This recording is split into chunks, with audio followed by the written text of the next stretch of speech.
walang nakamit na hustisya. Kung ang binabanggit itong katarungan ay kapihan ng mga magniniyog, talagang sabi nga sa atin, hustisyang pamagsaka ang dapat gawin. Hindi nga ginagawa ng nakaraang Pangulo. Isa-isahin ko na. Panahon ni Cory. Siya na yung people's power eh. Panahon ni Erap, lahat na.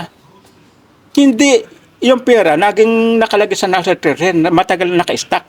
Nabungkal lang yan ngayon, no, panahon ni Digong na may batas na, saka lang nagagamit.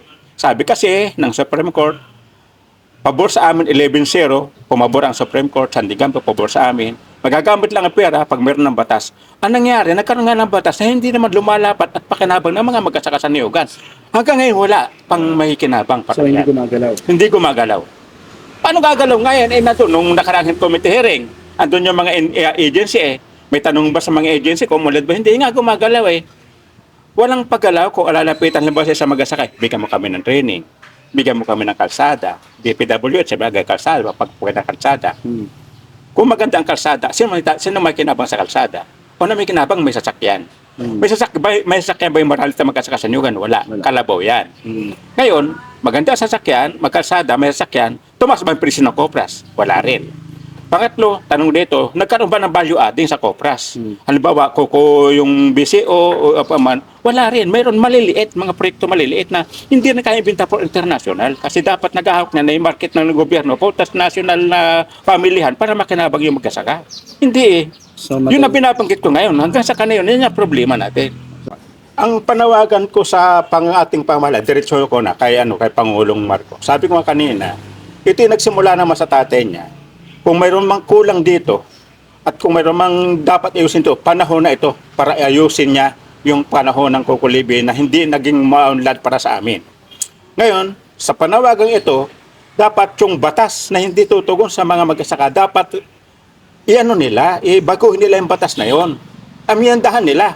Amyenda na tutugon mismo sa mga mag-asaka at i-correct yung kamalian ng implementation. Dapat diretsong maliwanag na sa mag-asaka ang pakinabang ayon sa malinaw na program din.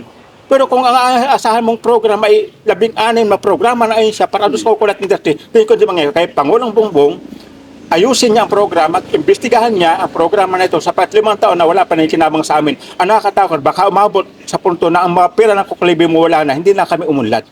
Papahirap eh. Yung kalagayan namin eh. Panahon ni Marcos, hirap na kami. Hanggang sang hirap pa rin. Hindi kami mahawak ng produkto namin po export eh.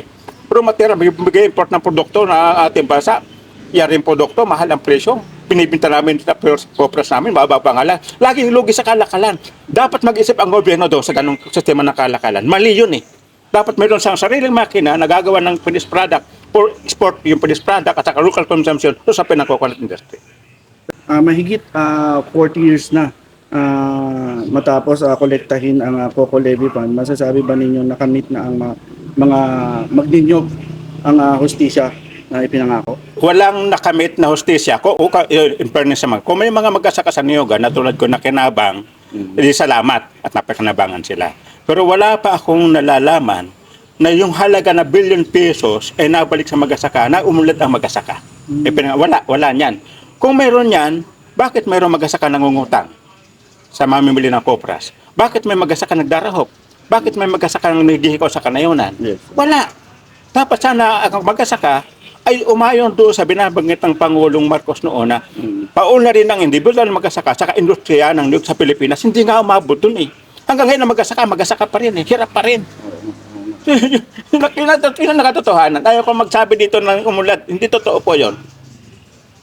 So sir, paano magagamit ang pondo para sa climate resilient at modernisasyon ng industriya ng niyog?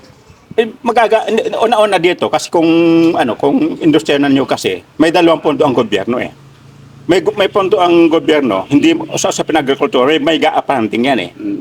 Pangalo, may pondo ng Kukulibi na talagang Kukulibi lang. Kung paano magagamit yan, dapat nga yung batas na nakalagay ngayon, amyendahan yan. Ito doon sa tamang paggamit ng pera ng Kukulibi. Una-una, direkta mismo na makinabang at makipamuhay sa community, ano ang kailangan na mag-asaka sa Niyogan, paano ito unlad, paano ito susubaybayan hanggang sa unlad ito. Ang nangyayari ngayon, dadalang ka ng binhi. Kahit magtanim tayo ng binhi, ng replanting, ay kung wala namang presyo, sliding price. Minsan pag Pasko mababa ang presyo, taas baba ang presyo, ngayon baba ang presyo. Paano unlad na mag-asaka doon? Sa ganung laging ang presyo ay bagsak, laging bagsak, ang may kinabang lang dito yung namimili ng kopras at tag-export ng kopras. Hindi yung mga mag-asaka. Kaya hanggang mula no hanggang ngayon, ang kopras, ang mag-asaka, hirap na hirap pa rin.